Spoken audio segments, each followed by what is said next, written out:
The U.S. men's national team is prepared to take on the Three Lions on Black Friday. And if you're just a casual soccer fan, Three Lions is England, and they will easily be America's biggest test in the group stage. So to help us preview this match is Mark Fishkin of the Seeing Red podcast. Mark, I was seeing red when the U.S. drew 1-1 to Wales. So what was your takeaway from the Wales match?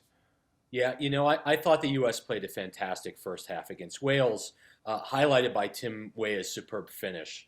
But Wales sat back and just absorbed the U.S. pressure until the U.S. scored. And once they really started to get into the match, it was clear that the U.S. didn't really have another gear. They had a lot of possession. They almost exclusively went through Christian Pulisic, which is usually not a bad strategy, or they played kind of poor crosses into the box, which was a mistake in my mind.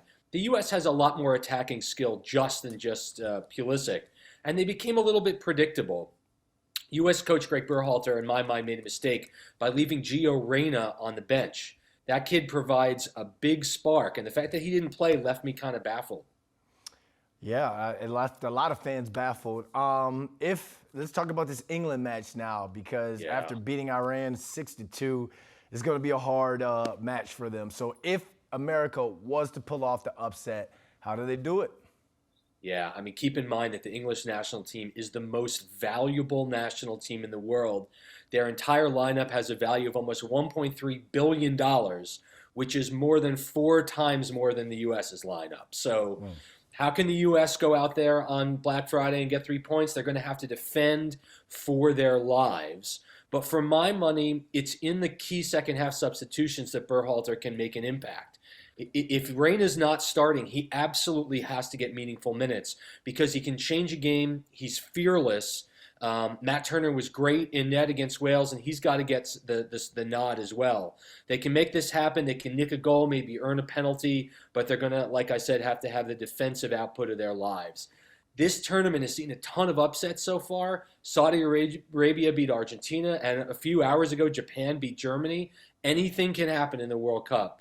And hopefully we'll see a good U.S. result on Friday. And speaking of upsets, England might be without their captain and star forward, Harry Kane. How do you think this is going to change their approach? Yeah, well, news out of the England camp this morning is that Kane will be just fine, and we absolutely should expect him to play against the U.S. But for England, they have so many weapons. Youngsters Mason Mount and Jude Bellingham are key attacking midfielders for the Three Lions, but the forward line is a coach's dream. Saka, Rashford, Sterling, if for whatever reason Kane has to come out of the game, England has so many weapons, I don't really see them missing a beat without their captain. Wow, after that, I'm not feeling real confident after that one, Mark, but if the U.S.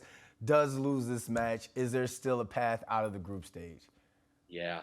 The key for the U.S. to get out of the group with a loss to England will actually take place 7 hours before these teams meet, and that's when Wales meets Iran at 5 o'clock Eastern on Friday. The U.S. is going to have to hope that Iran takes points from Wales. Let's be clear, the U.S. heading into the final set of group games on 1 point is not ideal, but the U.S. has to beat Iran, and if Wales has 1 or 2 points, the road is going to be a lot easier. Keep in mind, though, Weston McKennie, Serginho Dest, Tim Ream, and Kellen Acosta all have yellow cards. And if any of those players get a second yellow against England, they're going to miss the game against Iran on suspension. All right, well, it all goes down on Black Friday. Mark, thanks for joining us. Thanks so much.